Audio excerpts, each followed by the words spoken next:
our chairman, Chris Chikanovich, to lead the meeting today. Chris? All right, thank you. So on behalf of ASSA, I'd like to welcome our members and our special guests, our distinguished speakers, Mr. Ron O'Rourke and Dr. Eric Labs this morning. So thank you for coming. We're honored to have you join us today. Our only regret, as I said, is that we're not in Annapolis. So we are sorry for that. I also would like to thank our, hang on a second here while we switch some of this out so I could finish to go by my, there we go. I got blanked out there for a second. So again, thank you everybody for showing up. And of course, the meeting would not be possible without our member sponsors. So again, special thanks to Dana Byerly at the Elwood Group and Paul Roden at Fairbanks Morse. So thank you very much for being key sponsors for this event. So I'd like to first introduce Ron O'Rourke, and then after that, we'll hear from Dr. Eric Labs. And as mentioned, we'll open the questions and answers after Eric speaks so that we just kind of get both together, and then both gentlemen will go ahead and talk as appropriate. Ron O'Rourke received his BA in International Studies from Johns Hopkins in 1980, and then his master's in International Studies from the University School of Advanced International Studies in 81. And he was the Christian A. Herder Fellow, and he's valedictorian of that as well. He's been a research assistant on naval integrated logistics and support issues for the American Management Systems Incorporated of Arlington, Virginia, and as a consultant on defense issues for the then Governor Pierre DuPont of Delaware. Since 1984, he has been a naval affairs analyst for the Congressional Research Service of the Library of Congress.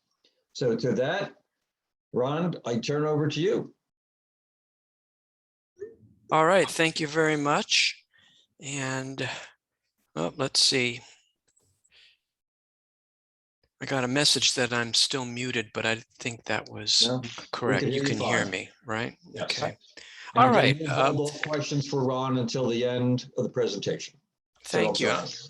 Hey, thanks for the invitation, for having Eric and me back for your meeting again this year. I just need to issue the usual disclaimer that these views that you'll be hearing are my own and not necessarily those of my employer. And that may also apply to Eric as well, but certainly for me, wanted to issue that disclaimer. I'm going to talk about three things this morning: some general remarks about Navy shipbuilding, then a couple of points about three specific Navy shipbuilding programs, and then a couple of points about factors that could affect the supplier firms. So let's move to the first of those three topics, some remarks about Navy shipbuilding in general. The first point I would make is that there seems to be a fair amount of support around town in Washington, including on the Hill, for the idea of making the Navy bigger. The views that tend to be expressed on that, when they are expressed, are supportive of that general idea. I have not seen any major opposition to the general proposition of making the Navy bigger to help counter China. At the same point, there is no clear budgetary path that has been identified to make that possible. Eric, in his presentation, is going to show you some general estimates of what it would take to expand the shipbuilding portion of the Navy's budget to make the Navy bigger. And then there would be all the wraparound costs on top of that for operating and maintaining a larger fleet. And no budgetary path has been really identified for how that would happen. With the defense budget generally expected to remain more or less flat in real terms in coming years, the conversation about how to make the Navy bigger has focused more on the issue of changing the allocation of the DoD budget to get away from the so-called one-third division and give the Navy something larger than its current share of the budget. In those discussions, the Army has been identified in most of the conversations as the likely bill payer, the part of the DoD budget that would be reduced to help pay for an increase in the Navy's share.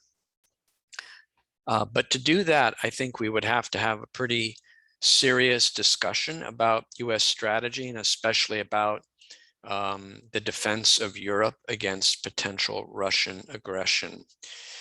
We will not, in my view, be able to give the Navy a substantially larger share of the budget simply because we have reduced our presence and operations in the Middle East and Southwest Asia. And that's because most of that reduction has already occurred and those savings have already been reapplied elsewhere in the defense budget.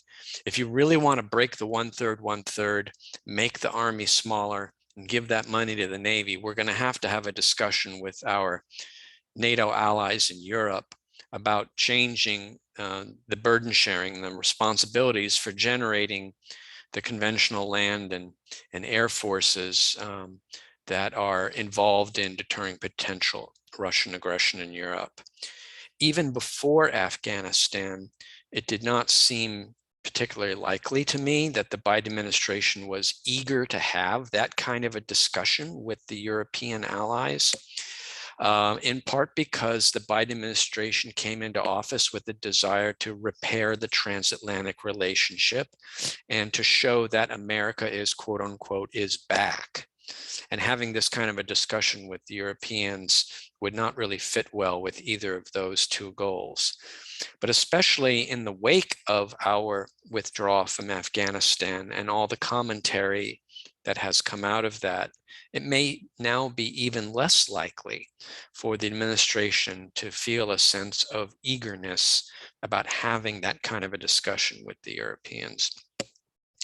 In the past, when we've had the burden sharing discussion with Europe, the argument we have brought to bear has rested primarily on notions of equity or free riding within the alliance.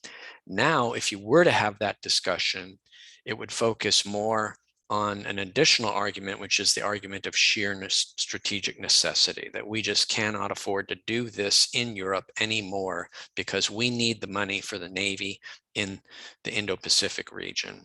But like I said, it's not clear to me that the Biden administration is all that eager to have this kind of discussion.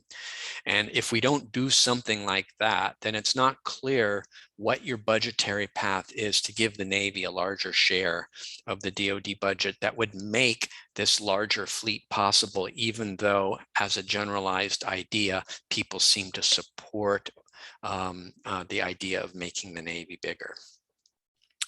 Another general point I want to make is that there is frustration on the Hill over the continued lack of a new updated force level goal to replace the 355 ship goal, which dates to 2016 and is outdated even in terms of not responding to the Trump administration's defense strategy, let alone to any new strategy that the Biden administration might put together. And there's also frustration associated with that over the lack of an up-to-date 30-year shipbuilding plan. We haven't had one for 2 years in a row now.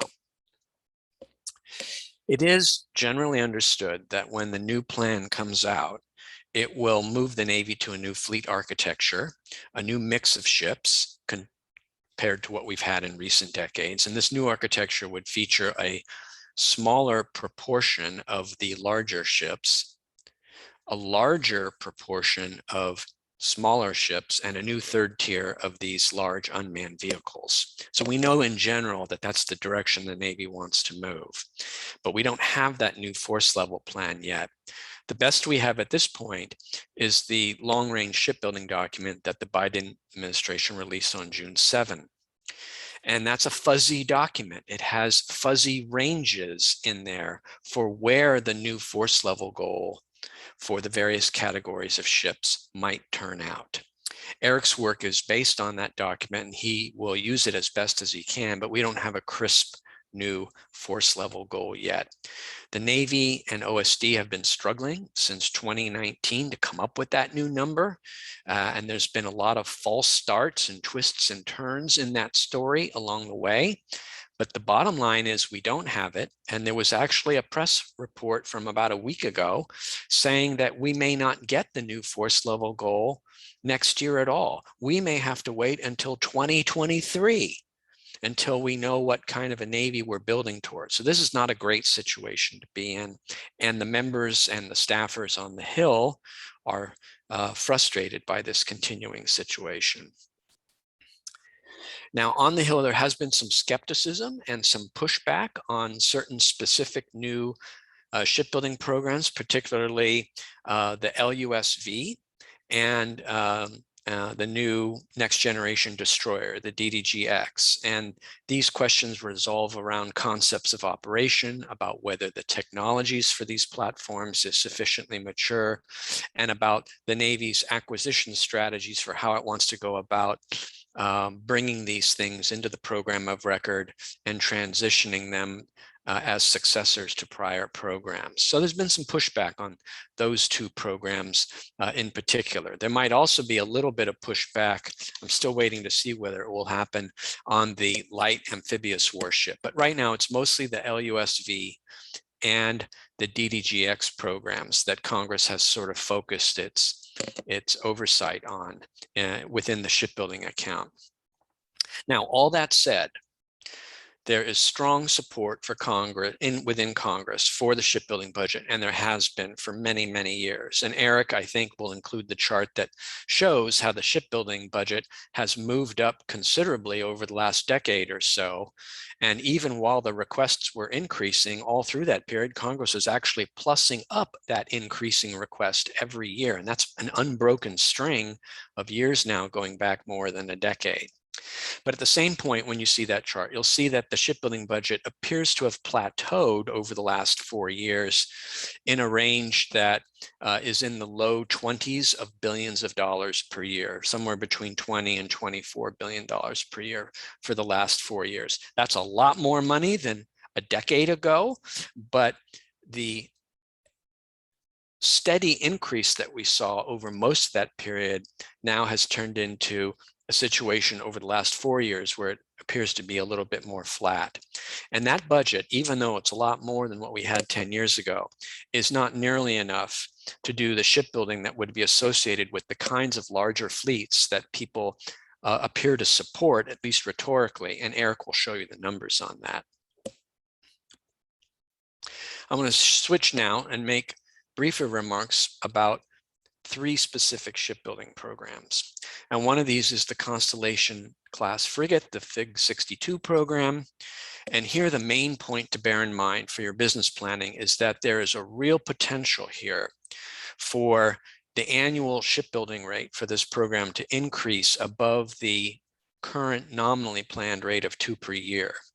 The Trump administration's December long-range shipbuilding document from, I guess, going on 10 months ago now, explicitly presented a profile that showed the procurement rate for the frigate increasing to 3 or 4 ships per year and bringing a second shipyard into the program.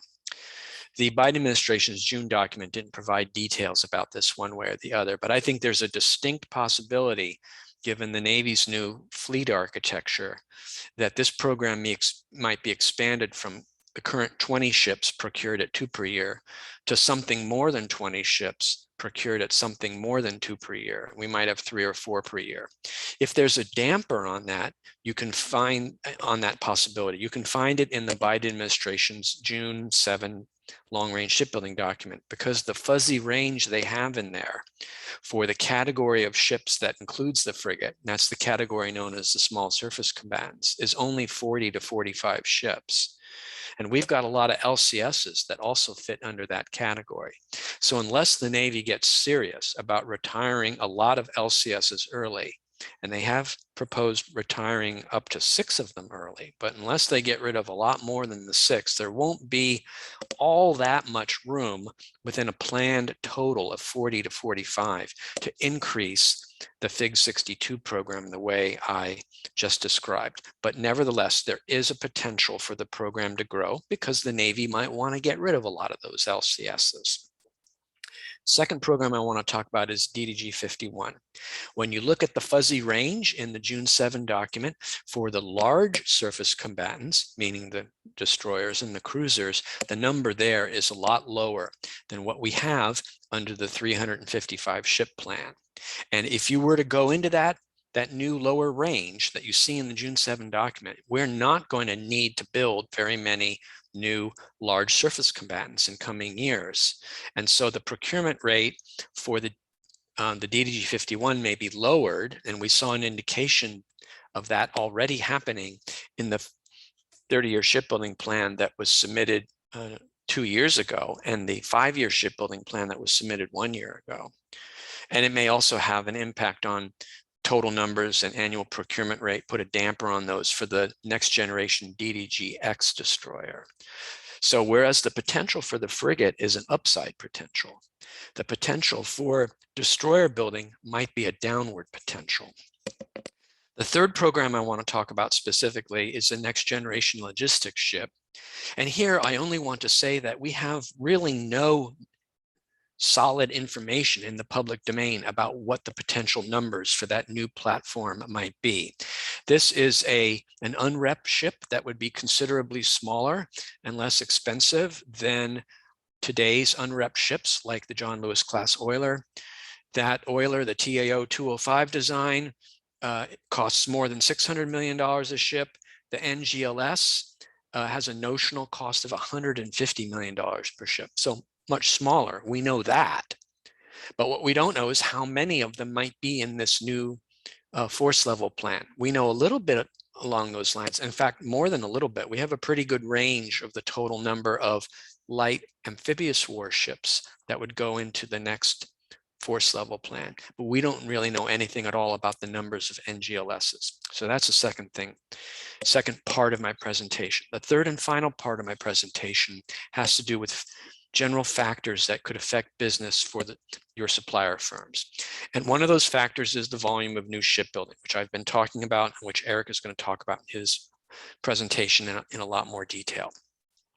The second factor, which I haven't mentioned, and should not be overlooked because it may be important to one or more of your firms, is support for in-service ships, including the maintenance availabilities. If you're making pumps and valves and whatever, then that's not just for new construction, it's also for replacing ones that break over a ship's life cycle and things that are installed, during maintenance availabilities in particular. And we haven't talked about that, but I think it's important for people who are concerned about supplier firms to make sure that Navy overhaul and repair work and the logistics support for Navy ships is robustly supported just as much as new shipbuilding is.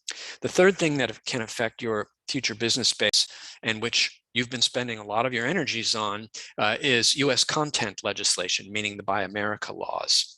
And here, I'll just repeat what I said a year ago, because I think it's really important to emphasize this, that the traditional argument for US content legislation, which had revolved around the idea of supporting US and generating US manufacturing jobs and supporting the health of the US economy and the use of US taxpayer funds, that traditional argument, which is still there, has now, over the last couple of years, been joined by a new additional argument that has to do with supply chain security. And I know I talked to you about this a year or two ago. That supply chain security argument is really significant and important as an adjunct argument as you go ahead with your activities relating to US content legislation. And then the fourth and final factor that could affect your business space for one or more firms within your association has to do with congressional funding for the shipbuilding industrial base. Congress in recent years has simply been adding funding into the shipbuilding budget and earmarking it for support for the shipbuilding industrial base. They've done this in particular with funding for submarine construction and the submarine construction industrial base, including not just the shipyards, but the suppliers. But there is also a potential for that funding to be for surface ship suppliers as well. So it's worth keeping an eye on the idea of congressional plus-ups as part of its markup of the shipbuilding budget for basically earmarked funds for bolstering the shipbuilding industrial base, including the supplier base. So those are 4 factors moving forward that can affect your business base. And I'll stop right there and I'll hand it off to Eric for his more detailed presentation about costs related with expanding the Navy. Thank you. Thank you, Ron. Appreciate that very much. So now it's my privilege to introduce Dr. Eric Labs. Just a brief bio for him. He's with the CBO, and Eric specializes in issues related to procurement, budgeting, and sizing of the forces for the Department of the Navy. He's testified before Congress numerous times and published many reports under the auspices of the Congressional Budget Office, as well as articles and papers and academic journals and conferences, including U.S. Naval Institute's Proceedings, Sea Power Magazine, and the Naval War College Review. He received his doctorate in political science from MIT and graduated from Tufts summa cum laude in 1988.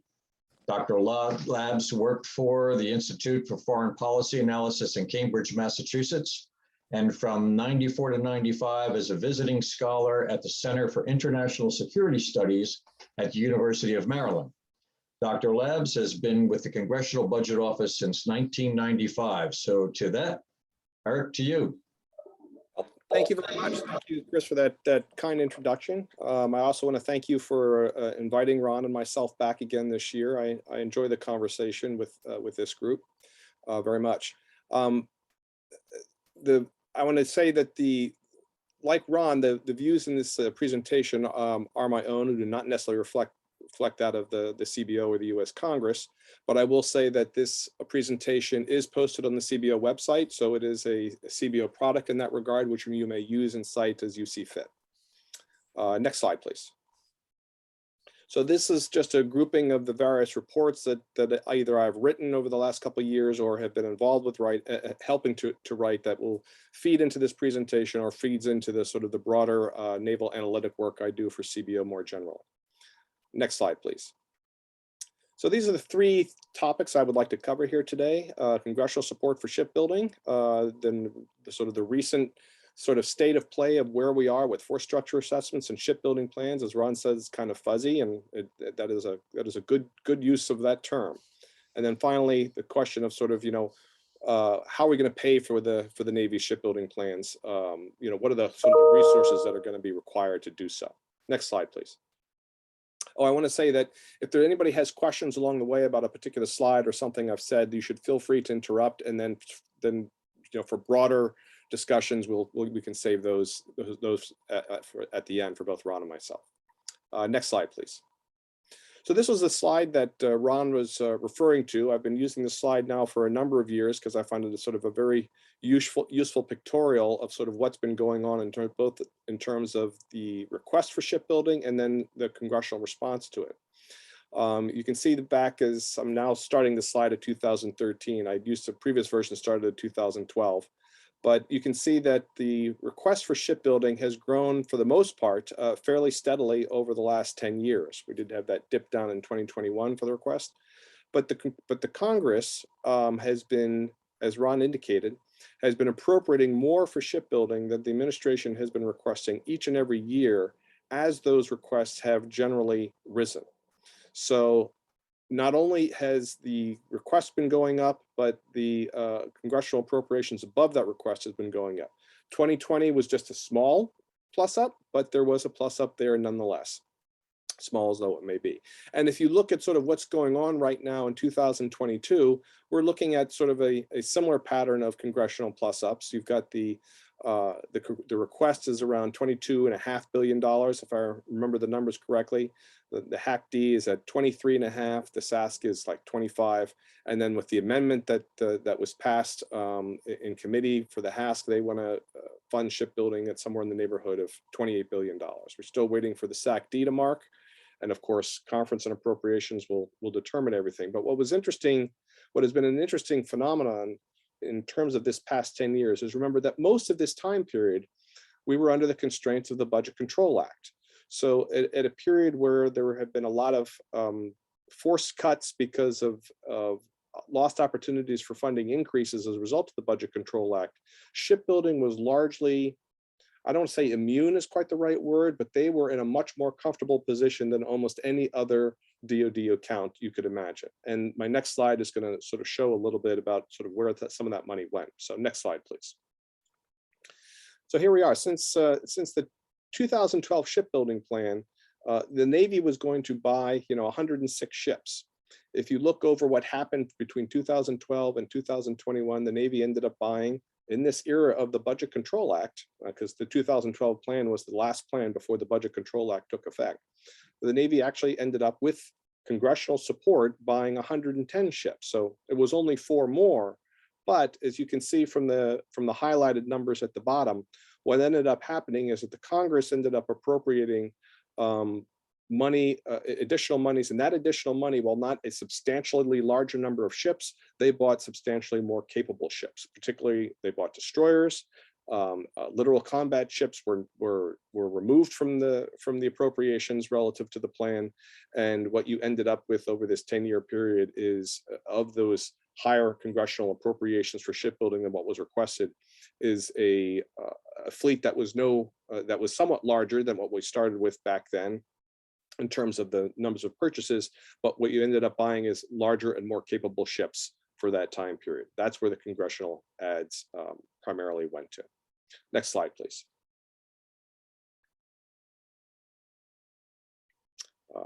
Now let's turn to the force structure assessment and shipbuilding plan. So next slide. So I want to talk briefly here a little bit about the link, though it's not necessarily a super strong link, but I do think there is a link between the various force structure assessments that the Navy performs, either in conjunction with DoD or on their own, and the shipbuilding plans that they put out. So in the 2016 force structure assessment, which is sort of the last official force structure assessment we had for the Navy's fleet, that was the 355 ship Navy. We ended up with, in the FY 2020 shipbuilding plan, as I will show you, we ended up feeding that plan to sort of come up with an objective of getting to 355 ships. In the 2020 Future Naval Forces study, that is not something that was actually released formally. Various naval officials talked about it, and we did see some of the numbers that came out as a result of what was published in late 2020, the December 9, 2020 shipbuilding plan. So this was a plan that was put out at the very, very end of the Trump administration. It is not clear what weight one should put on this plan. Clearly, if the Trump administration had won re-election, I think you would have seen this have a lot more importance in terms of what had been the 22 budget submission. But that prior administration was perhaps trying to shape what was going to go forward. So we nonetheless do have a reasonable connection here of what we saw in the 2020 Future Naval Forces study, and then what they produced in the December 9, 2020 shipbuilding plan. There's a clear relationship there. And now, as Ron was talking about, we're not sure where the Biden administration is going with shipbuilding. This is what we know so far. They had a rump, what I would call a rump shipbuilding plan put out in June of 2021, just a couple of months ago. And that would have, as Ron said, it was a very sparse plan. It gave no annual data, year-by-year inventory, retirements, deliveries, or costs. Gave no costs at all other than the 2022 budget submission. But it did have in one appendix table something that the plan characterized in a number of ways as their objective force. So the objective force would be sort of where the Navy is going to go, and I'll show some numbers on this in succeeding slides, where the Navy is going to go in the future years at some undetermined date in the future. We don't know when they want to sort of achieve these goals. So it had the flavor of a force structure assessment. They didn't call it that. I'm calling it that. We may get a new force structure assessment that would, substitute for this for a future shipbuilding plan. But as Ron indicated, press reporting is suggesting, well, maybe not. Maybe we won't get a force structure assessment for another year. In theory, we're supposed to get a 2023 shipbuilding plan when the budget comes out in February. But if they're going to delay a force structure assessment, one wonders if they're going to delay a shipbuilding plan yet again, or they may just put out some sort of plan that expands a little bit more on what they did in June. But for now, what I'm thinking is that the objective force that we saw in the 22 plan might feed into the 2023 shipbuilding plan. I don't know that for sure. That's speculation on my part, but we will see. Next slide, please. So this is the comparison of sort of those three, broadly stated force structure assessments that I call them. There's only one that technically has that title, but the Future Naval Forces Study and then Subjective Force, you can see sort of how the numbers play out here. So what you end up having, as Ron indicated, is that this objective force in the Biden 2022 shipbuilding plan has got a bunch of ranges to it. The same way the Future Naval Forces Study also had a bunch of ranges to it without sort of a concrete long-term plan that shows us exactly what they choose to buy. And what's kind of interesting in here is that we do see some repeating patterns. As Ron has indicated, there's this broader idea that the Navy ought to grow. There's lots of people who accept this idea. And this is the kind of the directions that we were seeing that they want to go in. The 2016 force structure assessment, the big difference between that and the subsequent ones that we're going to talk about is that there was a lot more emphasis on large and more capable ships, and there was no emphasis on unmanned systems at that time. They were just sort of starting to think about how they wanted the unmanned systems to sort of fit into the fleet. If you look at the Future Naval Forces Study, that was a study that gives you a range of substantially increasing the attack submarine force. That's also true in the Biden's objective force, not quite as much, but pretty close. Large surface combatants are much smaller in the objective force. You get a range of 63 to 65 ships compared to 73 to 88 under the Future Naval Forces Study. Compared to the 104 under the old force structure assessment. There's the 40 to 45 that Ron was talking about, small surface combatants, and I'll talk a little bit more about that later. And then the amphibious warship force is smaller than it would be under the old, is smaller in terms of the large amphibious warships, for example, the amphibious assault LHDs, LHAs, LPDs, LP-17s. The big numbers that are coming out here for small amphibious warfare ships, which are combined because of the way the Future Naval Forces Study did, they were combined with LPDs, but that growth that you see, that's all in the law. That's all in those small amphibious warships that Ron refers to.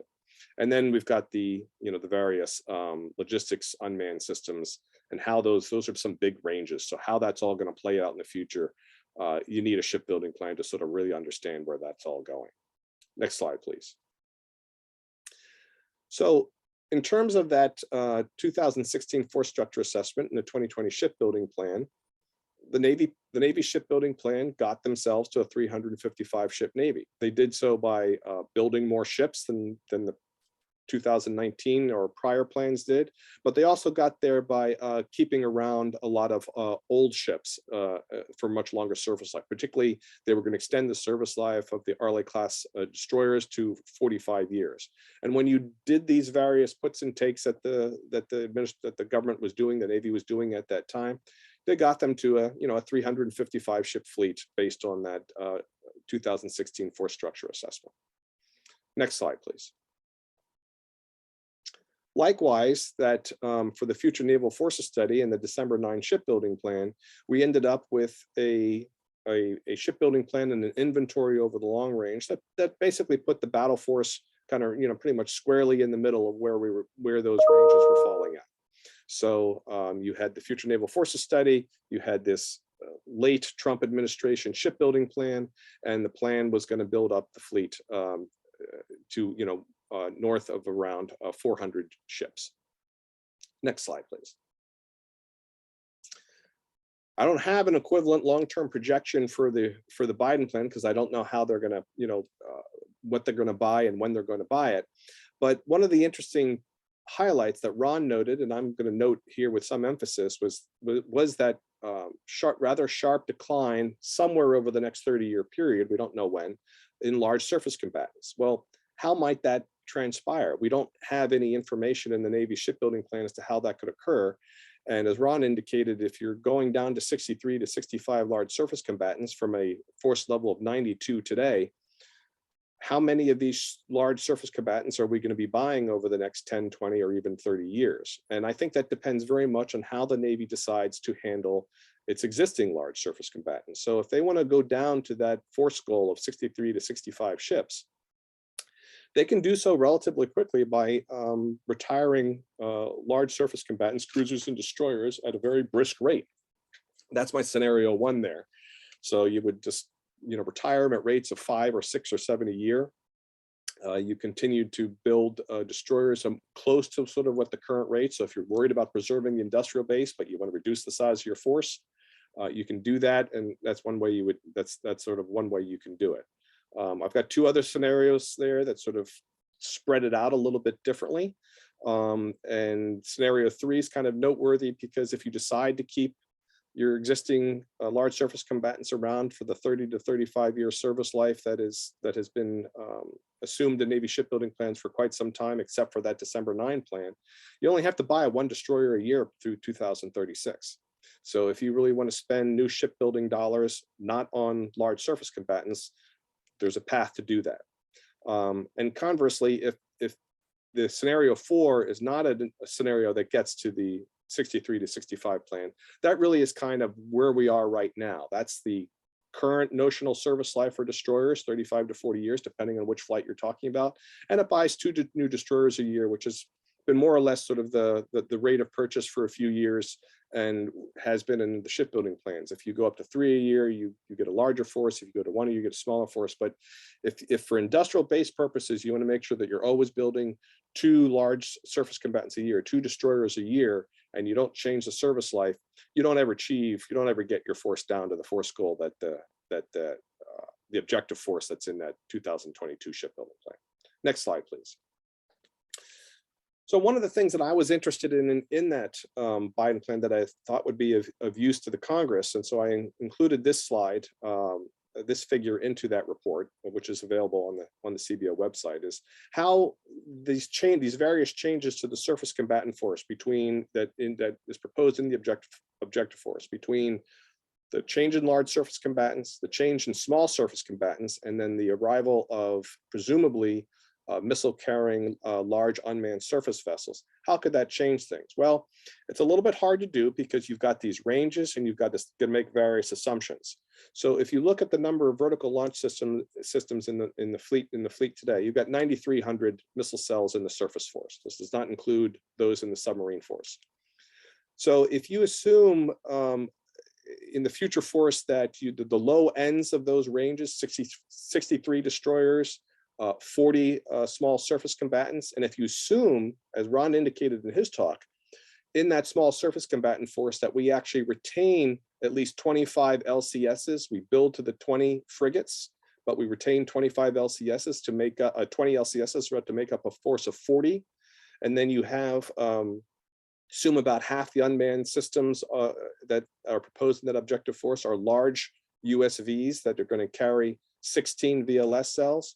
Well, you get a future surface force that has substantially fewer VLS cells than the current fleet. It would go down to around 7,000 or so. Conversely, if you take those ranges and you kind of assume the high ends of those ranges, the 65 destroyers, the 45 small surface combatants, but there you assume that you've got 45 frigates and you get rid of LCSs at a much more brisk pace than what the Navy has been talking about or has indicated, at least in prior shipbuilding plans. And you assume that the LUSV force carries 32 VLS cells, because the current plans, the Navy doesn't know. They want something between 16 and 32. Then you get a force that's pretty close to what we have today in terms of vertical launch system cells.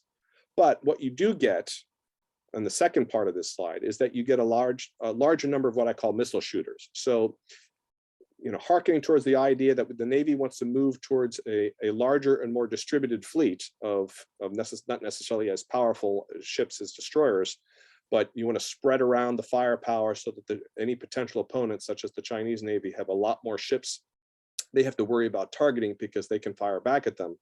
Then the objective force in that 2022 shipbuilding plan does get you a larger number of missile shooters in the surface force. Next slide, please. So then it comes to this question that Ron talks about, sort of, what's the path for paying for this? Is there a path for paying for this? Next slide, please. I don't know whether there's a path for paying for this. I agree with Ron's remarks that if you don't change the allocation in the defense budget between the services, and if you don't change sort of the geographic allocation of resources, meaning away from Europe and towards the Pacific, to be able to sort of confront the peer competitor that China is turning out to be, then I don't see where the money comes from. Because if you look at this, you see that the range that actual appropriations, those higher congressional appropriations from 2017 to 2021, it's around 23 to 24 billion dollars, about 23.5 billion dollars on average for that 5 years. And those are the best 5 years of that 10-year period that I showed you. Well, the Navy's 2020 plan, which did not include a lot of small combatants or unmanned systems, but it was a robust shipbuilding plan. It had resources that required 33 or so billion dollars a year on average over a 30-year period. That range in the late Trump administration plan had resources that were demanding that were even higher than that, on average about $34 billion a year every year for 30 years. Not necessarily the same years as the 2020 plan, and we can go into reasons why that is the case, but nonetheless, the resources were much higher than what we've been spending on shipbuilding.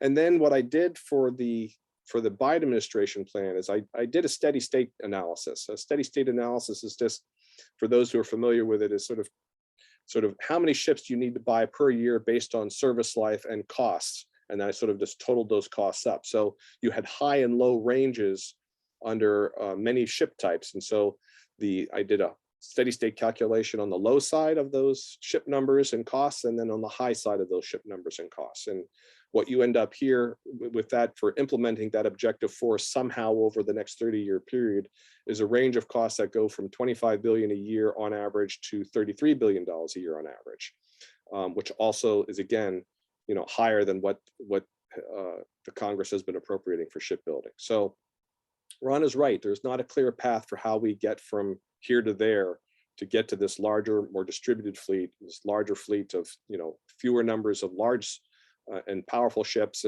but much larger numbers of smaller combatants, that it gives them the distributed force that the Navy says that they have wanted now for several years. And then my last slide, which is actually not on the Posted CBO website, because I did this kind of as a last minute addition, is that I wanted to give you some flavor of sort of, Ron refers to the wraparound costs. In other words, everything else that you have to pay for to fund your fleet. The Navy's top line today is around, $200 billion or so, a little bit better than that, 210. Both under the fiscal year 2020 plan and December 2020 plan, because of the various, the way costs have been affecting various budget accounts between military personnel, operations and maintenance, as well as new construction, shipbuilding, is that the Navy top line to afford those plans is going to have to grow substantially over the next 30 years, not just the shipbuilding budgets, but everything else has got to grow. You're going to have to grow to anywhere from 270 to $300 billion a year, depending on which plan you're talking about as the total Navy budget. I don't know what that would look like for the Biden's objective force, because there's too many details I would need to know to sort of do the calculation that I'm showing here for these plans. I need that annual year by year inventories, procurements, retirements sort of thing. But regardless, a larger and more substantial fleet than what we have is going to cost a lot of money, and what the path is for paying for that fleet is definitely not clear. So that's the last slide of my presentation. I'm happy to take questions along with Ron on any topic that you want to talk about. Thank you very much. All right, thank you. I really appreciate these comments. They're extremely helpful and extremely good as we go forward and plan. And also helps generate some questions for tomorrow when we talk with the Secretary of the Navy. There's this next slide up, if you want to put it up, of this we call the impact of bad policy only because we're amongst friends. And we have that slide up. There we go. So we'll just use that as a basis of discussion. Again, we're amongst friends, so I don't know that I would use this slide in talking to people who are trying to create the policy and really get a good idea of the plans and the like. But we often overlook the vein of the cheaper is better, and the shipbuilding supplier base has suffered as a result of that over the past 20 years. We just have a few examples here of where that impacts us. So we can either use this for discussion. I mean, I look at the notes I've been taking, and there are a ton of questions I would have as we go forward. But I open the floor now to discussion. So either just raise your hand electronically, wave your hands ecstatically, but I open the floor. So who's the first person then? Okay, nobody yet. At least nobody that I see.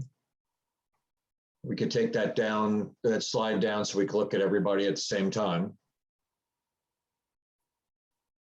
I think Carl had his hand up, Chris.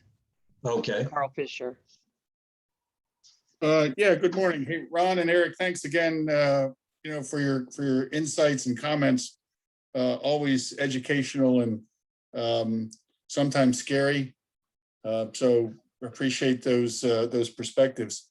One of the things that concerns me that the numbers are headed in the right direction. At least we seem to be getting an increase in shipbuilding support and shipbuilding numbers. But we don't seem to be attracting investment in the shipbuilding supplier base. Nobody really wants to get into it as much as it seems from the numbers get out of it. And a lot has to do with that sawtooth funding that Eric put up there that scares a lot of investors. How do we do better? How does Congress or the Navy do better to attract investors in the shipbuilding arena by smoothing out some of those curves? Is there an approach that we need to be thinking about?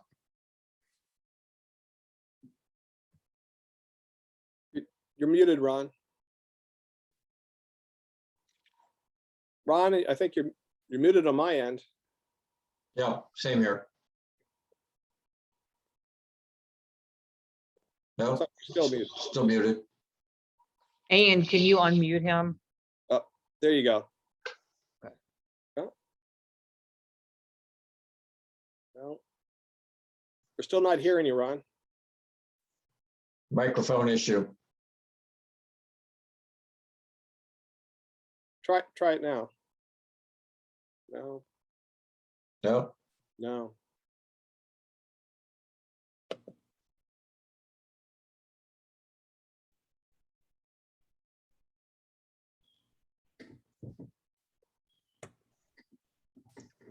okay, so we have a chat there. Okay.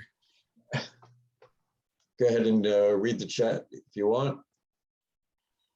He's gonna leave and come back in to see if Okay. that helps. Eric, any thoughts while we're getting Ron back? Sure. Let me talk about that a little bit. So, in terms of getting that investment, in terms of trying to smooth out that funding, I mean there are a couple of mechanisms that the Congress could choose to pursue, although it doesn't necessarily like doing that. I mean, it could pursue, for example, more incremental funding across larger numbers of shipbuilding programs that would sort of help smooth that out. So we've seen that phenomenon, for example, with the aircraft carriers, where you've got 6 to 8 years of funding to build an aircraft carrier, and something equivalent to that, not quite 6 to 8 years, but something like 5 to 6 years of funding for refueling an aircraft carrier. So that would be one mechanism where you could try and smooth that funding and sort of show and predict a more consistent level of funding going forward. But I mean, part of the problem there, though, is that those are really large, really expensive ships. So that may only work fairly effectively for them, because when you get to less expensive ships, ships that are $2 billion or less per copy, destroyers or small combatants, amphibious ships, and so on, it comes down to sort of the quantities that you have. So there's you have to sort of balance between sort of the quantity flow as you spend money on new shipbuilding programs versus when the Navy says that they're going to need things. So it might require more collaboration between the Congress and the Navy, just sort of saying, hey, in 2030, because you're going to start building a brand new destroyer, you need to maybe sort of plan your budgeting accordingly, and maybe build a couple of ships, maybe a couple years earlier to need, because that will help smooth the funding and make it more predictable for shipbuilding suppliers. I think the critical issue for a supplier is the commitment on the part of both the Navy, and here I think it really is the Navy more than it's the Congress, so maybe Ron would disagree, I don't know. on the commitment on the part of the Navy to sort of have a predictable, steady, not hugely changing shipbuilding plan over, say, at least a 10-year period. There was a period there, I haven't done it recently, but you'd get these 5-year shipbuilding plan charts, and from one year to the next, you'd have a slash chart where the Navy was just completely changing what it was buying on any given year compared to the previous year. That's no way for any shipbuilder to plan, and it's even harder than for a ship supplier industry to plan around if you just don't know what's going to be coming down the road. So what the Congress needs to do is sort of encourage the Navy to sort of be at least a little bit more consistent, a little bit more predictable in the first 5 to 10 years of its long-term plan. We don't know truly what is needed in the 20 and 30-year plans. That sort of gives us a sense of sort of where things are going to go at sort of a broad, at a broad level. But in the first 5 to 10 years, to get sort of consistency, stability, reliability, that not only helps you with costs, it's going to help you with investment in the shipbuilding supplier base as well. Okay, can you hear me now? Yep, you're back, Ron. Perfect, Ron. Okay. Welcome back. Thank you. I think most of Eric's answer to that. And as Eric pointed out, incremental funding can smooth out the funding flow, but it works best with very expensive ships that are procured once every few years. It doesn't really do anything for programs where you're buying one or more of that kind of ship each year. Another thing you can do is multi-year contracting, either multi-year procurement or block buy contracting.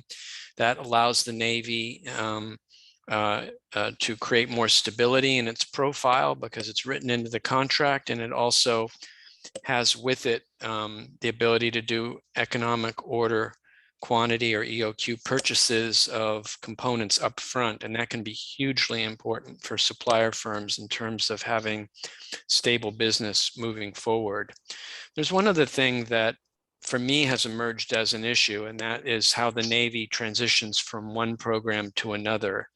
And it's doing so in a way that's creating gaps in the annual quantities as one program tails down and another tails up. You can think, for example, of how we wound down procurement of LCSs, and now we're winding up procurement of FIG 62s. And I pointed out that what this does is it wastes time for the Navy just in building ships and maintaining shipbuilding momentum against a country like China. We don't have years to waste like that, where we tail one program down and tail another one up. But it also has implications for the suppliers, because the supplier firms associated with that category of ship experience a winding down of their business and then a winding up. We need to have transitions from one shipbuilding program to another that are more in the nature of continuous procurement, so that as we move out of one program and move into another, we do not experience a dip or a gap in the procurement rate for that category of ship, but instead maintain a more continuous procurement profile. I've mentioned this to the Secretary of the Navy in connection with shipbuilding momentum and competing with China, but it occurs to me that this is an issue also for the suppliers. We should not have gone down from 3 LCSs down to 0 and now 1 frigate while we're waiting then to go back up to 2. Anytime you transition procurement within a broad category of Navy ships, we should try to avoid that, because we don't have years to waste in terms of building ships, and you as supplier firms should not have to go through a roller coaster like that. So that would be, I think that's a new and emergent idea on top of the incremental funding that Eric talked about, and on top of multi-year contracting, either multi-year procurement or block buy contracting. That is part of what I was talking about. I don't know if Ron heard it, where I'm talking about sort of getting the Navy to do stability in their plans. The stability I have in mind when I say that is stability for the industrial base, that there is a consistent, even more or less even, or if need to be, a steady increase of shipbuilding work that occurs, gradually over time. Thanks to both. That was a great answer. Appreciate it. Excellent.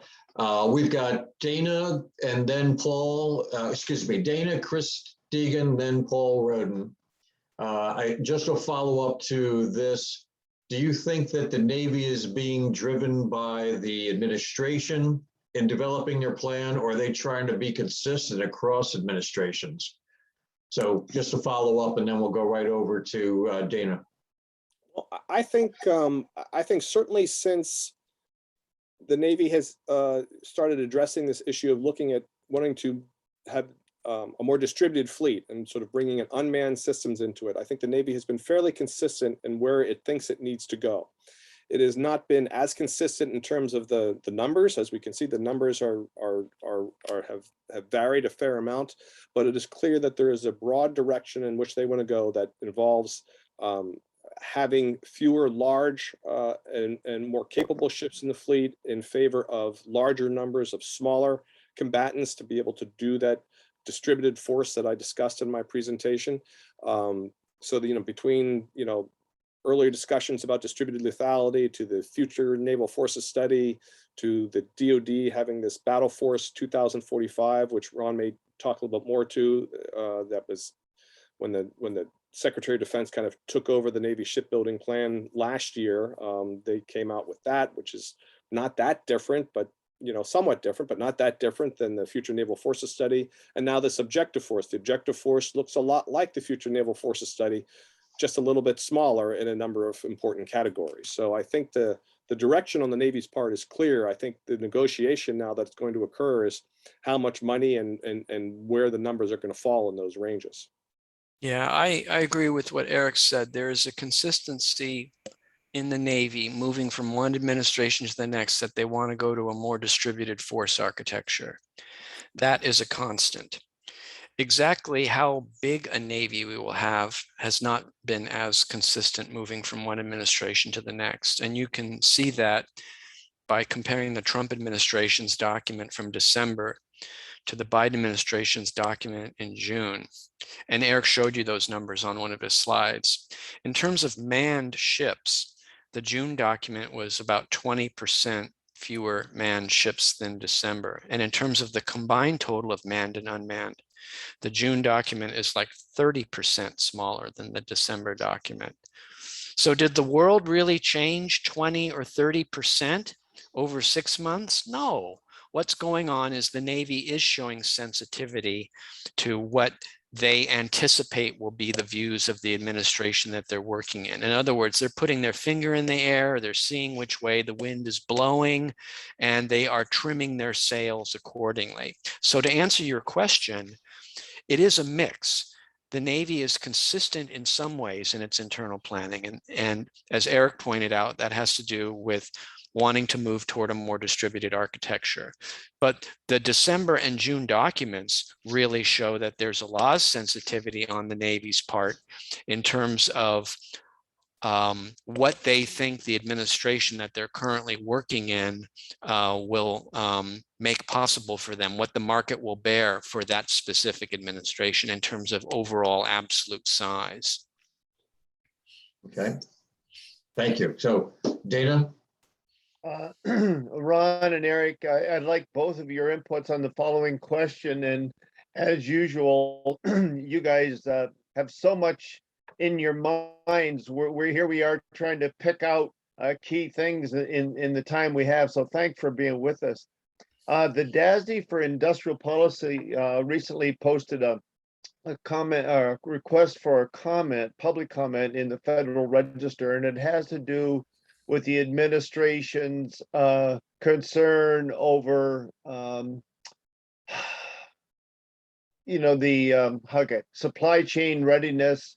And the one question I have has to do, and our vulnerabilities, and my question has to do with platforms and so forth. One of the critical questions that they've asked is the wishy-washy or mushy.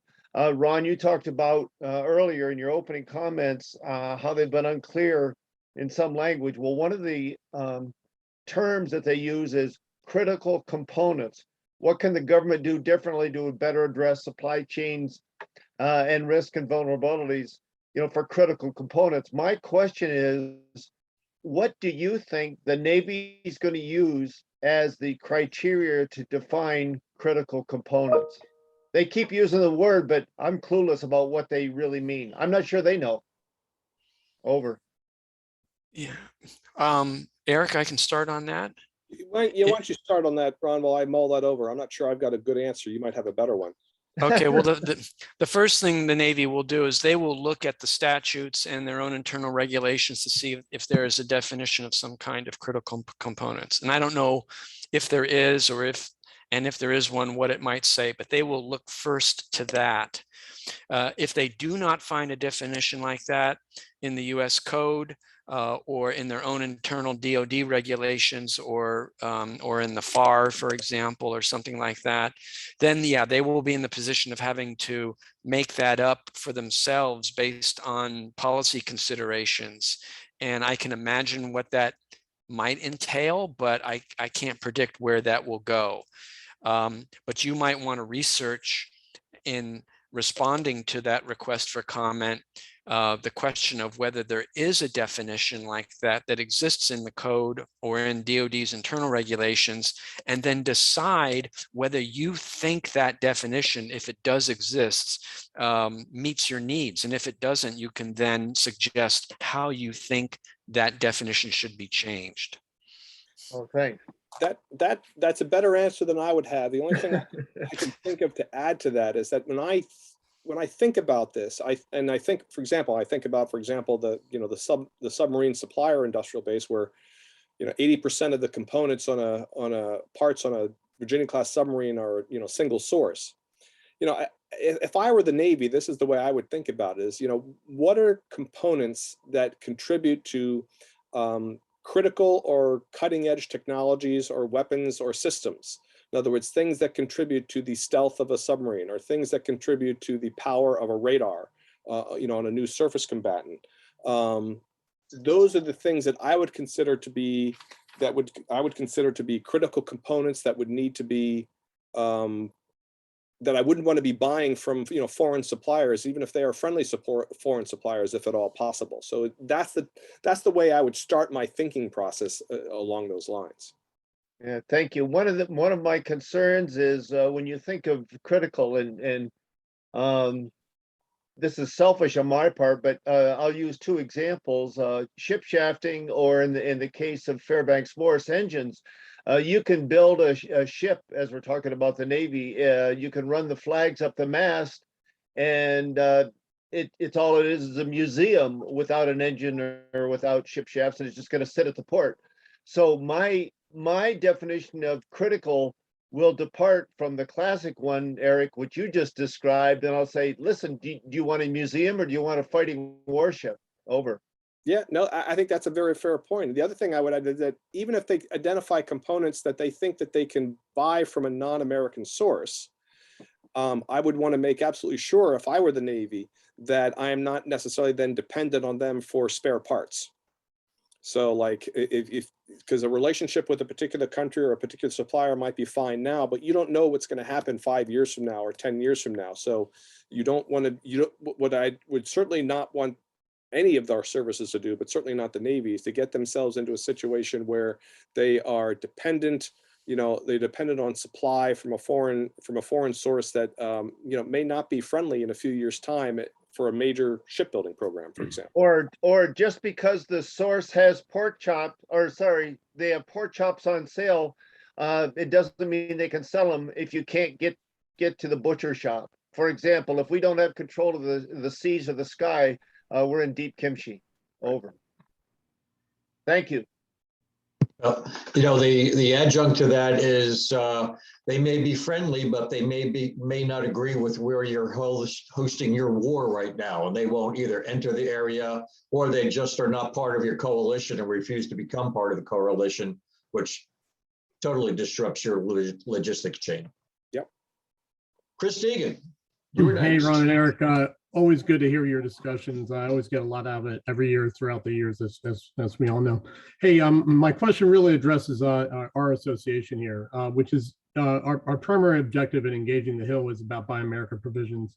So I just want to get your sense of Congress on where Congress is on Buy America provisions, and if there's any successful ways you've seen that people have done it, and unsuccessful ways.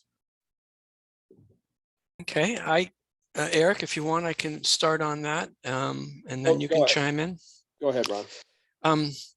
First of all, I want to say I think there is, in general, a lot more awareness about the supplier base as a component of the industrial base discussion than there was several years ago, in part due to the activities of your organization, but also things like the Amphibious Warship Industrial Base Council and the similar organization for the carrier group, holding meetings on the Hill and little briefings.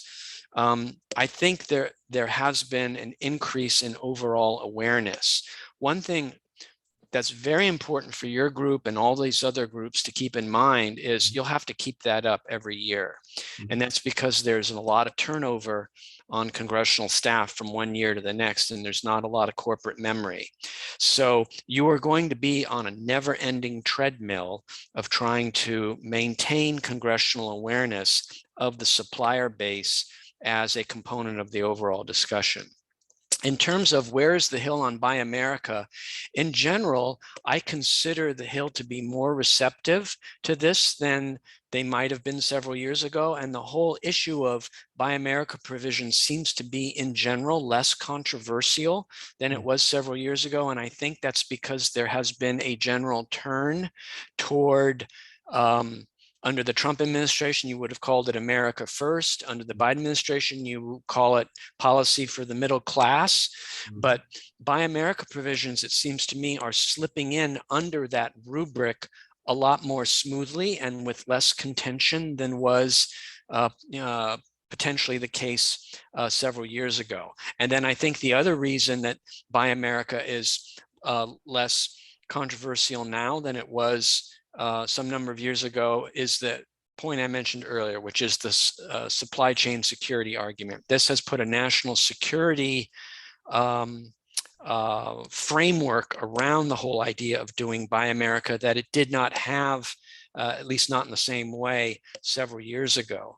So I see the provisions creeping into the markups, and I try to reflect them in the legislative activity sections of my reports. And what's interesting is those provisions are happening, and I don't hear a lot of controversy or a lot of people pulling their hair out. There was a little bit a couple of years ago when we were getting started on the FIG 62 program, and that could occur again if some of these things are a little late compared to the start of an acquisition program.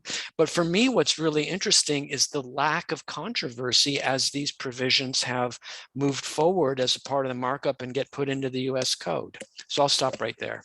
Thanks, Ron.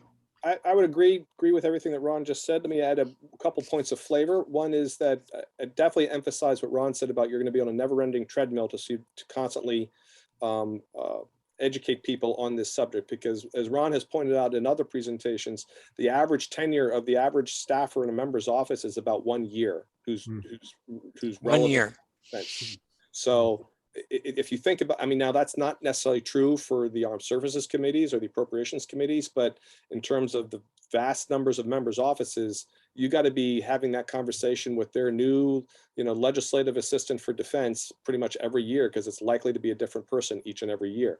Second point I would make is that I agree with Ron that there is certainly less opposition or less controversy about Buy America provisions. When I've gone to hearings, the issue comes up regularly.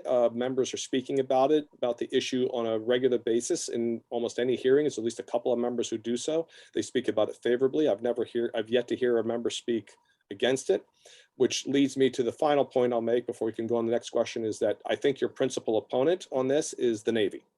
The Navy is less enthusiastic about these Buy America provisions, and that comes out each and every year. Ron and I sit down and go through a dozen or two program briefings with the Navy, and it comes up 3 or 4 times, and they're not enthusiastic about it most of the time. Yeah. Hey, thanks. Just one follow-up on that. I'm trying to get a community of practice to get Buy America provisions, and that's American ship designers, because for the life of me, I hate on Jones Act vessels losing to foreign competition. It's just not right, because Jones Act is there, because we started losing ship jobs, and now we're outsourcing ship design. It's a bad day for the U.S. Thanks again. Sure. And what do you think is driving the Navy's opposition? The Navy's opposition, I think, stems from, sometimes it's practical. So from their perspective, sometimes, if it's going to delay a program for a year because we don't actually have a supplier for a particular part, then they're perfectly content, buying it from overseas. So I think for them, it's just a question of efficiency. And I'm not sure, how much weight they're necessarily putting on the importance and the robustness in the background of having that sustainable industrial base within the borders of the United States. I think maybe that opposition is lessening a little bit over time, given Chinese behavior and all that, because we used to get important components from China. We realized that's really just not a good idea anymore.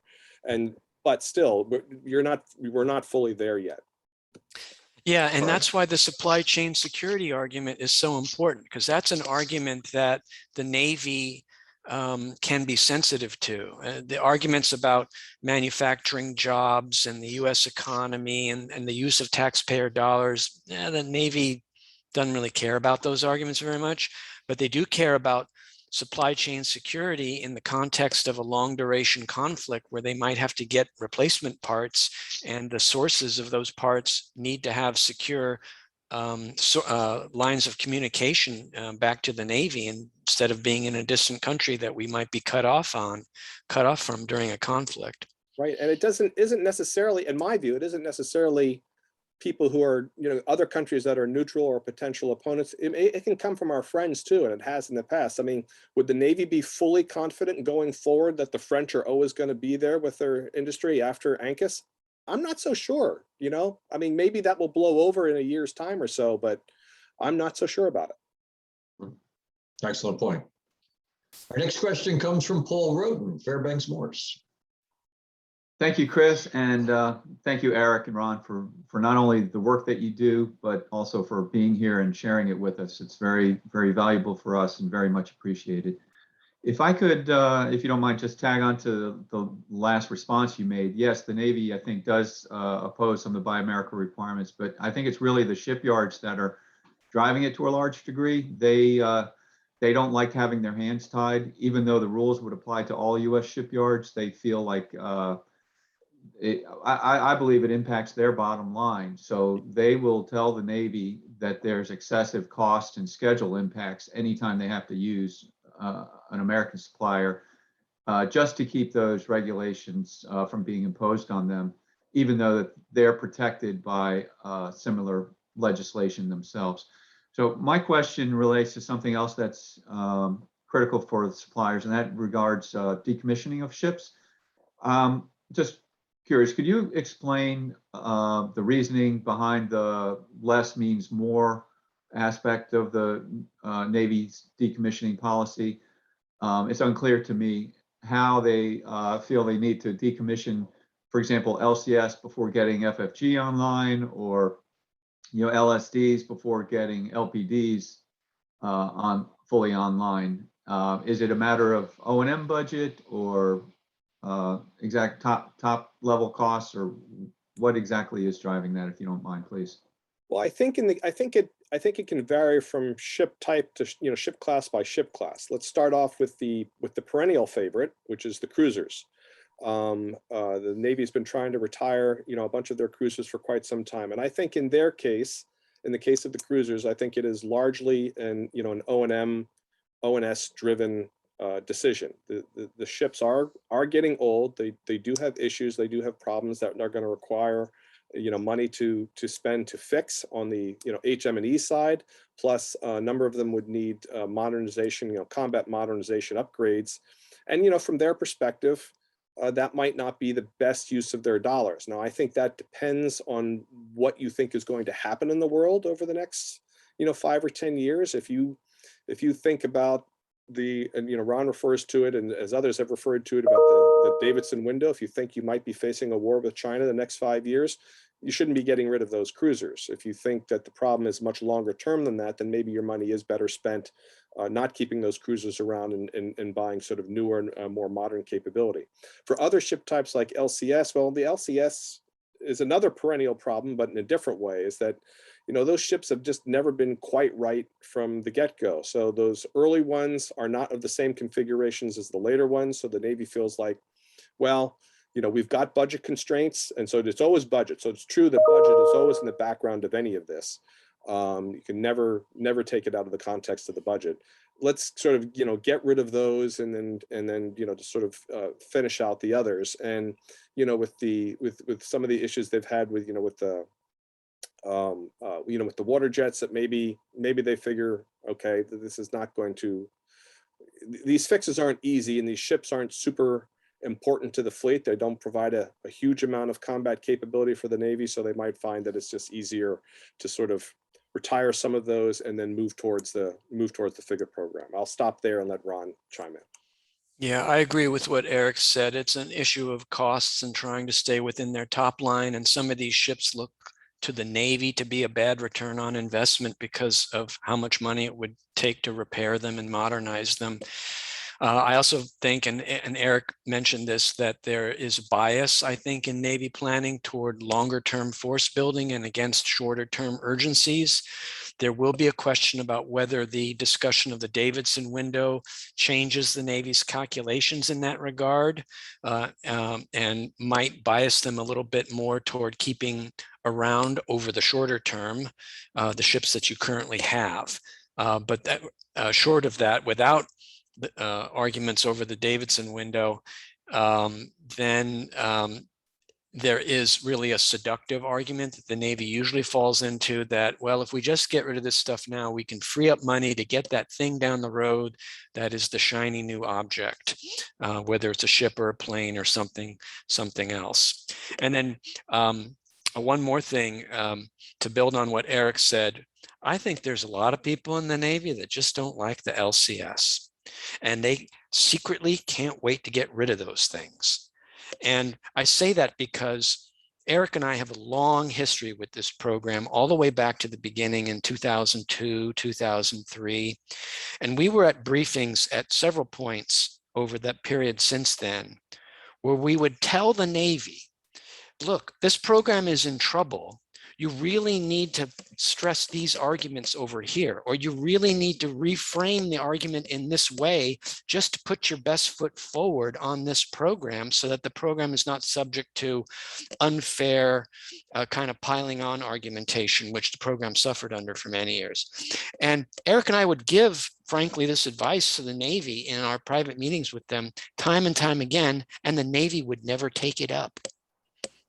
And it was always kind of a mystery to me what was going on with the Navy, that they didn't do the things that were really easy to do to make a better case for the LCS during the years when they were trying to procure it and defend it against a lot of the criticisms it was getting, many of which were fair, but many of which were unfair.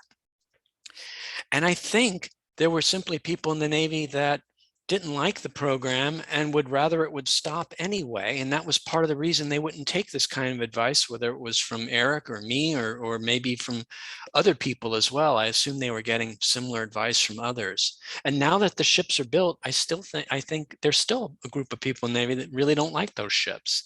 And so they will seize any opportunity they can to get rid of them as soon as they can.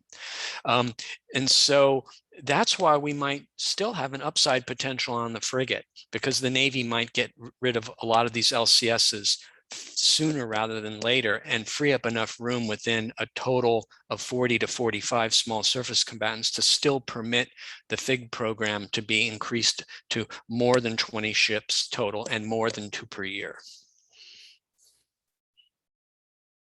Thank you. Excellent. For those who have never been aboard an LCS, I think that's part of the issue with the Navy. They were non-traditional. When the skipper takes his own food down to the scullery and helps sweep the floor afterwards, it's just a different way of life. And it's never a mission. It's a bunch of missions that's going on, and you never know what your specialty is. So I think there was a great deal of angst amongst the people driving them. This wasn't McHale's Navy. This was, we don't do things this way in the Navy. The Master Chief doesn't sweep the floors. It's just the way life is. So it was interesting. Any other questions from the floor? Well, Carl Fisher, come on mute. Yeah, There we go, thanks, sir. Chris. we seem to be putting a lot of emphasis in our future force structure on unmanned platforms. And I understand the cost of people on a ship is one of the larger costs on a ship. But for those of us with the gray hair, we remember back to something called the Arsenal ship, painfully. I'm sorry. But have we evolved past that? We seem to put a lot of credence in this. Has the technology evolved sufficiently now we can address the issues that seemed to be a problem back then, that we so rely on these platforms as missile carriers and ISR platforms? And I'm not sure we're there yet on that. I'd sort of welcome your comments on what we're doing with unmanned platforms. I've been spending a fair amount of time thinking about this project because I've got a report I'm working on for the HAS that looks at the sort of, alternatives for the Navy's, future force under sort of a budget constrained world. And I'll say that I share some of your concerns about the future of unmanned systems. We're very early in terms of unmanned, surface vessels and unmanned underwater vessels, and what role they're going to play in the fleet. What are the capabilities that they're actually going to be able to perform, and how the maintenance and manning is going to actually be conducted. Just because the platform is unmanned doesn't mean there aren't people that are going to be needed in substantial numbers to make these platforms do their missions and keep them maintained and repaired. There's lots of issues that go to concepts of operation. Do we really want an unmanned vessel out there carrying 16 or 32 missiles that could be, boarded and seized by somebody else? I mean, what is the means to prevent that sort of thing from happening? Some people like, Brian Clark over at the Hudson Institute, he proposes perhaps maybe building a ship that is what he calls just optionally unmanned, and meaning it's manned most of the time. And if in a fight, maybe you can take people off for it. But that doesn't address the issue, for example, of say the medium unmanned surface vessels, which is still going to be primarily a sensor platform. So you don't have the weapons issue for that. You still have to figure out how it's going to work, how it's going to integrate with the fleet, how are you going to man it, how are you going to, operate and maintain it? What are the people involved with doing that? But again, that's in theory, that's going to have some fairly sophisticated technologies on them. So how do you keep those from falling into the wrong hands when they're operating out at sea, particularly with, the Chinese maritime militias and fishing boats and out there, some fishing boat comes across one of these things. How do you prevent them from certainly notifying a Chinese ship to be able to come and take it, or taking it themselves? So I think those are good, valid questions that that the Navy is far from sort of answering for themselves, much less being able to answer them in a way that might be convincing to people up on the Hill. Yeah, and to build on what Eric said, there's clearly skepticism on the committees, among the committee staff, about the concept of operations for these large unmanned surface vessels in particular, about the maturity of technologies for autonomy and for machinery reliability with long ocean transits and nobody there to fix them. And the committee staff they've pushed back for 2 years in a row on that program over these issues and have instituted requirements. And as Eric mentioned, Brian Clark and Tim Walton, his partner, and they're both now at Hudson, have proposed the alternative of basically building a little Corvette instead. Basically, take what you want to do with the LUSV, but just make it a manned ship, or manned most of the time with a small crew. And that gets around the need to figure out the autonomy. It gets around the issue of, at least to some degree, of equipment reliability and having people on board that can attempt to fix something when it breaks. But if you're concerned about making the force larger in the shorter run, then waiting for all this to happen, and if you're concerned about maintaining momentum in your shipbuilding plan, then you would argue, let's just design that manned Corvette to LUSV and not waste those years. Now, the Navy's doing an analysis of alternatives, an AOA, on the LUSV, and that manned Corvette presumably is going to be one of the alternatives. So we'll see what the Navy concludes within that AOA. But I think there's an issue here of timing. The Navy's proceeding as if it has time to develop this before it builds anything at all. And building the manned Corvette at a minimum could be a way of doing something right away while you're still figuring out how to make the LUSV work. And that is an argument, I think, that is worth keeping in mind, that even if the AOA concludes that the LUSV is still the best way to go on its own merits, you might still want to do a manned corvette in the nearer term as a bridging option, so that you're building something in the nearer term to help compete with China. China is not wasting any years. We are wasting years. We need momentum in shipbuilding as we switch from one thing to the next. And this corvette can be a way of doing that, even if your intention is eventually to switch to the LUSV. So I'll end right there.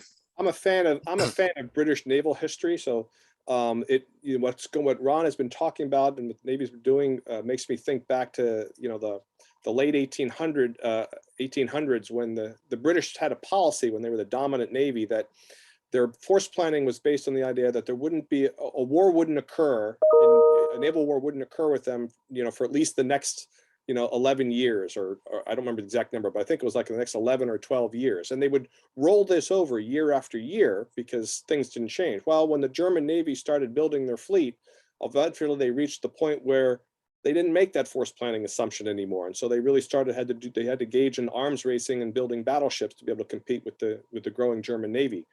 The US Navy doesn't seem like they're there yet. It seems like that they're still rolling over that year by year because they don't see, because if you think that there's a risk of a serious war with China in the next 5 to 7 years, you wouldn't be proposing to get rid of those cruisers. You would be doing, as Ron says, you would be trying to figure out how to get momentum in shipbuilding, and therefore looking for clean, simple, and easy solutions, not ones that are technologically complex and operationally immature.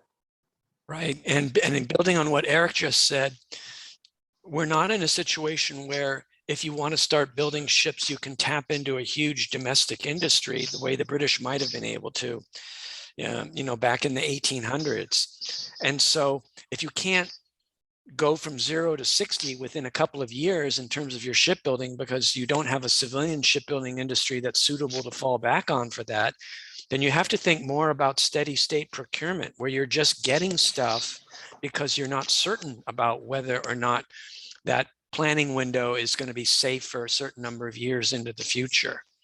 That's the difference, I would argue, potentially between how the United States might have done this going into a war several decades ago versus the situation we have today, because we don't have that big civilian industry just to convert over to emergency production in the same way that we did several decades ago.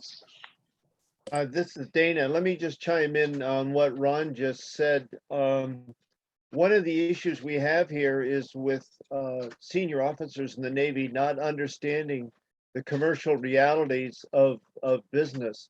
And it wasn't that long ago where I had a friend relate to me a conversation with, I think it was an 06 at the time, and they were talking about critical components, back to that.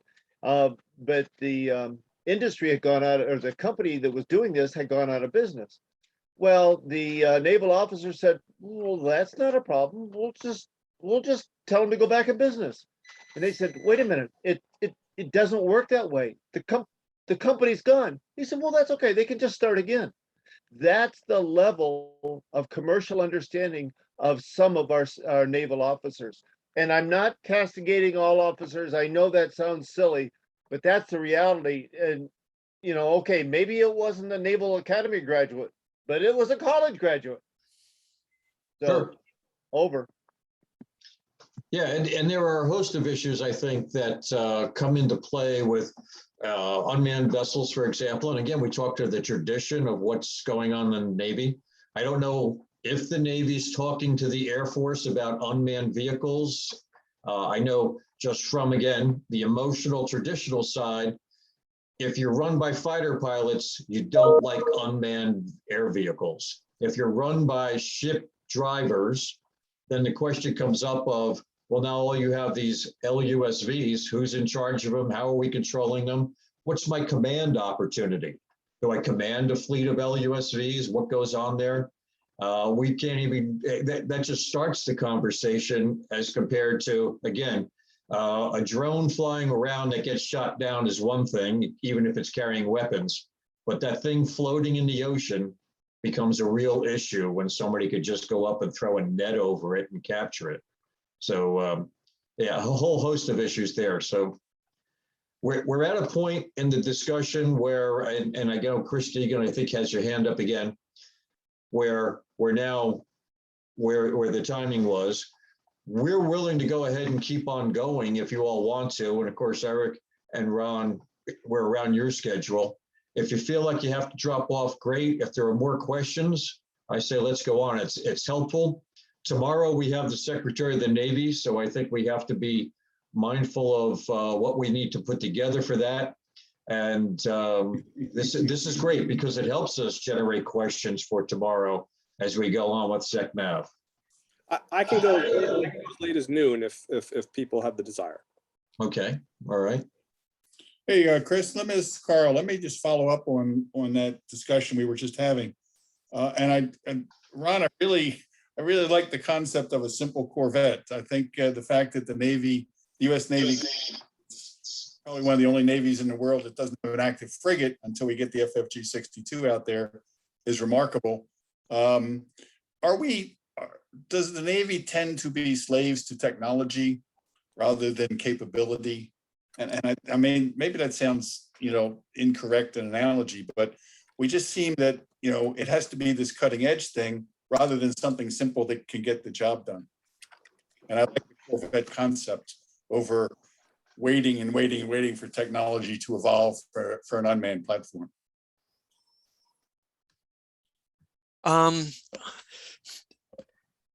I'm sympathetic to your point. I don't know if I could give you a broad pronouncement one way or the other about exactly how true that is, but I think there's probably some truth in there that, yeah, there are people who like, as I mentioned earlier, they like to chase that shiny object.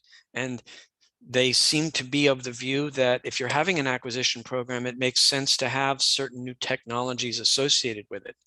To its credit, the Navy has pulled back from that.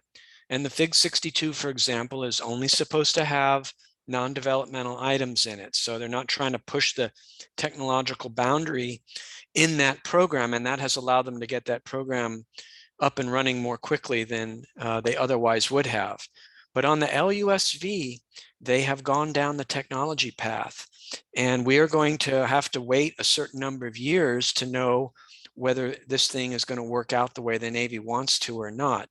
And my concern is, while we are waiting to know whether it will work out or not, we are losing time where we could have been building something. And if you are concerned about maximizing your capability in the nearer term for competing with China in the nearer term, and not simply with building a force for the next generation fleet, then those are precious years that we are spending waiting for that new stuff to either work out or not work out.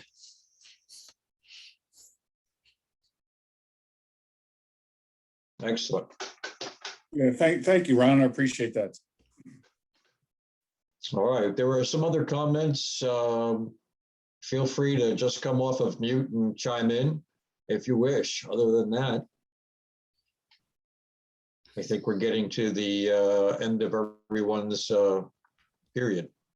Being able to. Hey, I'm back now. Thanks for the coaching on how to use those icons at the bottom there, Ron. Hey, the autonomous discussion is really interesting to me because I was the SSGN program manager when the submarine community killed the Arsenal ship, all right? Because the thing with the Arsenal ship was it had no self-protect. SSGN had to face a decision whether they were going to refuel or turn into a Tomahawk platform. And so they chose to do that instead of cutting her up. The issues remain today for LUSV are the same. It's everything we've talked about in various ways about self-protect, what's going to happen, what is the concept of operations? Do you feel, what's the Navy got to do to step up? Because what we're actively trying to do is talk to the Hill in terms of what the concept of operations could be. Smaller autonomous platforms are where it needs to be, larger platforms. I don't know. Eric, your number of holes in the ocean chart, how many VLS tubes we have is profound, because that's where the Navy planning is, it's, as you know. So that's exactly where it is.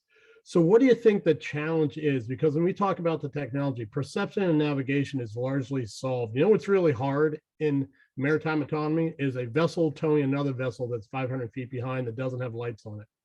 Or is that a cigarette boat out there? Or is that a jet ski? Or is that just some dude fishing? Don't know. What is the threat? And that threat identification is really important. And it's really the commercial sector that's unpredictable. If you have a trawler, you know where it's going to go. If you have a tanker, you know where it's going to go. Those smaller, more agile vessels is where the complexity comes in artificial intelligence with advancing autonomous. So I'm going off the deep end here, but only because I'm living it. Where do you all think the Navy has to improve its messaging on autonomous solutions? Well, I think in this case that, in my mind, it's not a question of messaging right now. I think they've got to figure out how it's going to work. Because if they don't know how it's going to work, if they can't answer sort of the basic questions of sort of, well, what's your concept of operations? How do you handle repel boarders if somebody wants to board it and try and take over your thing, or just, you know, otherwise sabotage it in some other way secretively? I mean, nothing would be more, you know, fun for an opponent if somehow, say, you know, Chinese fishing boats have managed to secretly somehow sabotage the LUSV from doing its mission at a time when we need to do it, and we don't even necessarily know about it. I don't know if that's a realistic scenario, but it's the type of thing that you have to worry about, at least sort of think about and have an answer to. And the Navy hasn't thought all this through yet by a long shot. Right. So to me, this is reminiscent of LCS back in those, you know, Halcyon 2001, 2002, 2003 days that Ron and I were there for, that he refers to. You know, they had this concept, and we asked all kinds of questions at the time of how it was going to work. They didn't really know. I'm not sure they've ever really completely figured that out. At least they didn't figure it out for a good 10 years, depending on how generous you want to be in this conversation. And I think right now we're at the 2001, 2002 stage of the LUSV compared to the, you know, the LCS history. So I don't know how to answer your question unless the Navy knows how to start answering the questions I've already asked them about some of these issues and the questions that you have just asked. Yeah, I agree with what Eric said. And to build on what he said, I think the Navy needs to do two things. They need to come to grips with what their time horizon is, because if the Davidson window is a serious thing, then you want to keep those cruisers around. And you might strip some of the missions out of them and just keep them as a VLS platform. But the Navy needs to figure out what time period or which collection of time periods they are planning on. I think there's confusion on that right now. And the LUSV program is disconnected from the Davidson window because it's going to take too long to play out. Yep. Secondly, if the Navy, in deciding on its time frame, says that the near term is important and that there is a need for urgent near-term actions, then in fact, I think their whole planning process is not up to coming to grips with that, because the planning process that has developed over the last half century is one that assumes a more leisurely schedule for getting to some situation that's further down the road. And we are badly out of practice in terms of understanding what options look like if you are concerned about doing something urgently in the near term. We are not used to thinking that way. We're not used to calculating returns on investment that way. The processes aren't set up to even generate and present options that way. And so if the decision is, yes, the Davidson window is real and it's a concern, then it's going to force a wrenching change inside the Navy and inside other parts of DoD just to get their whole planning and acquisition process to digest that, because they have not had to do that for a long, long time. Yeah. Hey, Ron, based on that comment, do we need to stop putting so much emphasis on a 30-year shipbuilding plan?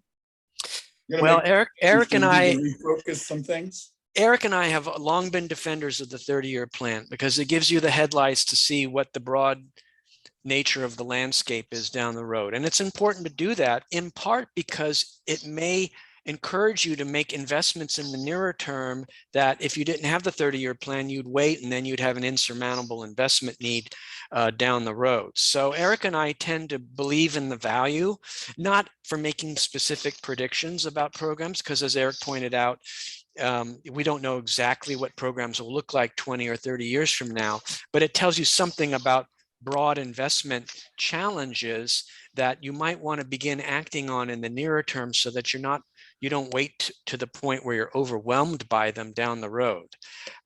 However, while keeping that, we need to also learn to walk and chew gum at the same time. Go ahead and get the benefits of the 30-year plan in terms of understanding what investment challenges we may face during different time periods. But also, if we have decided that the near term is urgent, then we need actually to relearn the skill of generating and evaluating the merits of near-term options. We just have not had to do that because we have not been in an urgent situation since 1939, essentially. Yeah, I'd like to add 2 points to that, because I'll defend the 30-year shipbuilding plans too. If anything, I think they're becoming more important with the rapid increase in the Chinese Navy. I think all kinds of people need to have some sort of window to sort of what the long-term trajectory of the U.S. fleet is compared to potential opponents. And 30-year plan, it's got its flaws and it's got its imperfections. And you're right, we shouldn't be sort of necessarily saying that we know exactly what ship we're going to buy in 2032, but sort of for the broader purposes, I think it's very important. And the other reason is to emphasize what Ron just said about sort of investments that need to be made, sort of the fiscal challenge that you're facing if you want to compete against a peer competitor over the next 10, 20, or 30-year period, is that maybe Chris Deegan knows this differently, but my history from back in, like, say, the mid 2000 teens and so, where I kept coming out with shipbuilding reports that saying, well, you know, the resources required are going to be a lot more than what the Navy is saying. I do actually think that those reports had an effect on the Congress to start plussing up the shipbuilding budgets on a consistent basis year in and year out, because the resource challenge was so large. There were people who wanted to start getting a jump on it. Right. In other words, we all know about the concept of the budgetary bow wave, but the 30-year plan shows what that bow wave might look like, and you can help to buy it down in the near term. Exactly. And that's what Congress, in effect, has been doing. Yes. Excellent. I agree. That constant red light that you're flashing about where we're going to be in 10 years gets everyone's attention. With the 2-year budgeting process, it's kind of hard to look in 2031. And that's what your collective analyses do. Right. I mean, I've seen criticisms of, and they're not being presented here. This is people elsewhere who've said, oh, you know, the 30-year plan is just a fantasy. But, you know, that's kind of a red herring or a straw man. What you're criticizing it for is something that was never intended to do. It wasn't ever supposed to make specific predictions about exact ship classes 20 and 30 years from now. It was only intended to present the general shape of the landscape for more generalized early warning. And as I said, gives you the opportunity to buy down problems now so that they're not insurmountable later. There was definitely a desire on the part of people on the Hill to start buying down some ships before Columbia was coming online. So there was a conscious effort on the part of some staffers to try and get extra ships and members to get extra ships into the plan, because they knew that Columbia was going to be, you know, forcing a budgetary crunch on them. Right. And just as an addendum to something I said earlier about momentum, we should not ever be in a position where Congress says in a given year, hey, we would like to build more ships this year. And the answer back from the Navy is, well, the programs aren't ready for it. The Navy should never put itself in the situation where that's the answer. It has to give back. And we're seeing that in spades right now on the FIG 62. Well, we can't really do that. We're still starting out. We can only do one per year. It never should have come to that. Right? There should have been either the predecessor that you're still building, or the FIG, or some combination of those two should have been ready for more. But the Navy should never get itself in and that is a consequence of this more leisurely planning where the Navy thinks it has time. And if your concern is the nearer term and the urgent, then you don't want that to assume that you'll have the time to get to that situation down the road. You'll want to be able to do something in the near term, and the Navy should have those options available. And if the Navy thinks they have time, they're not paying attention to the Taiwan Straits. Right, because that's the Davidson window. Right. So I like the VLS slide, and my question comes from when you consider that the issue is reloading the tubes, as much as how many tubes you have, does that come into the discussion for the Navy of, so now we fired all the tubes we have, what do we do next? Even though we maybe need more ships with more tubes. Yeah, I definitely agree with that needs to, the Navy needs to, I've had this conversation with, and Ron and I both have this conversation, but I've gotten briefings and stuff over the years about VLS reload at sea. I firmly believe that this is a solvable problem, that this is not so technologically difficult that it can never be done. I think it's just something that the Navy has to decide that, yes, this is a priority. We need to solve it and then buy the necessary equipment or platforms if they need it. And it's probably more equipment rather than platforms to be able to do that. I've talked to enough people over the years that, yeah, I think this is a solvable problem. The Navy just has to choose to solve it. Right, exactly. Because again, in the Taiwan Straits, do you run back to Guam or do you run into Singapore, and how's that working for us? Right. And I'll give you a slightly jaundiced and half joking addendum to that answer, but only half joking. I think part of the reason the Navy is not working more urgently to solve the VLS reload at sea issue is because they know they're going to go Winchester on their weapons. Right? Mhm. What's the use of having a VLS reload at sea capability if you don't have any weapons to actually reload?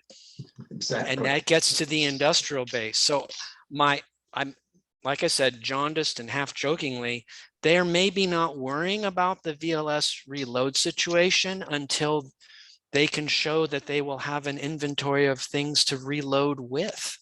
Right. And so one problem is in effect canceling out the other. Right. That's Excellent point. That's a really good point that I hadn't thought of, but yeah, we do.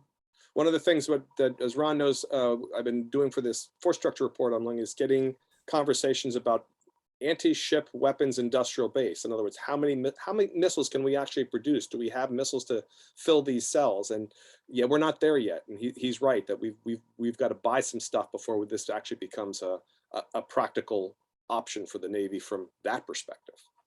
Yeah, for example, if you're a program manager and you want to fund a program to develop a VLS reload at sea capability, you have to show that there are weapons that can be used to reload the tubes. If you're not, then someone's going to say, I'm not going to fund your program. Mm-hmm. Excellent point. Excellent point. Now, I will say, Eric, Chris here. Does the Navy ever take up to Johns Hopkins to see their modeling and their analysis, like how many leakers they have, shoot doctrines and all that goes into how many Tomahawks they need?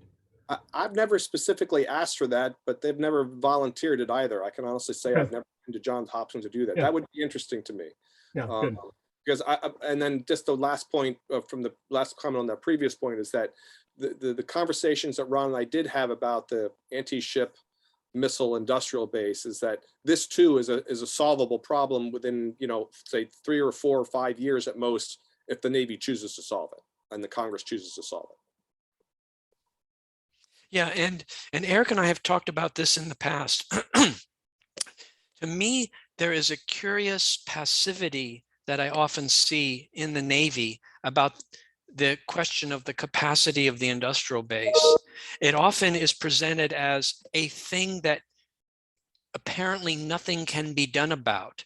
And this is an eminently changeable thing. With time and money, you can invest in capital plant production facilities and in your workforces to expand the capability of the industrial base. But the Navy treats it as a fixed variable, as something that can't be changed, or as a passive thing just to be accepted, not as something to be actively worked on as a policy issue.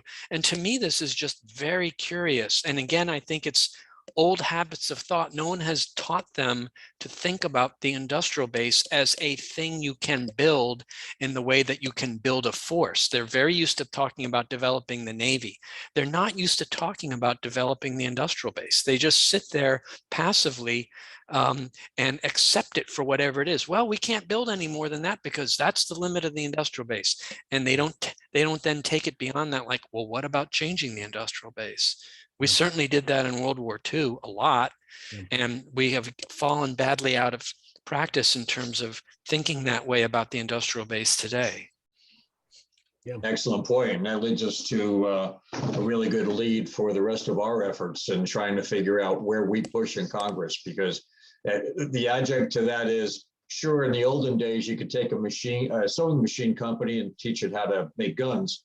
There are no sewing machine companies in the country anymore. There are no refrigerator companies in the country anymore. It's us, and that's it, boys and girls. The rest of us are working on software and games for your next Wii or Xbox. I think it maybe expects there to be a capital investment on industry side to remain competitive. And therefore they don't want to shape that, which honestly goes against what we're trying to do here at ASSA to protect American jobs. We would gladly compete against each other.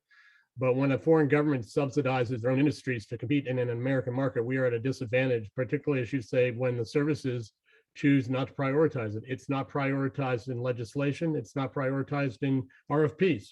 Okay, there is rarely an industrial-based clause we respond to that says, hey, we really need to, part of the criteria here is price, past performance, and technology is maintaining the industrial base. I agree with you, Ron. I could write the report for you. Yeah. Excellent. Well, we are getting close to the end of the discussion, so I appreciate it very much. Again, tomorrow is the Secretary of the Navy, and Ron and Eric, we just can't thank you enough. Every time you all come to speak to us, I mean, obvious from this discussion, we could probably go on for another 3 or 4 hours. Sorry, we're not in Annapolis where somebody could buy the next round of drinks and we could go on for hours and hours, but time with you is just invaluable, and we appreciate every time you show up. So thank you so much. Thanks for having us. Thanks, guys. Enjoy it.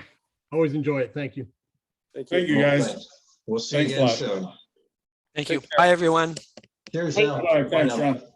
And 3 of us are going to hang on here. Right.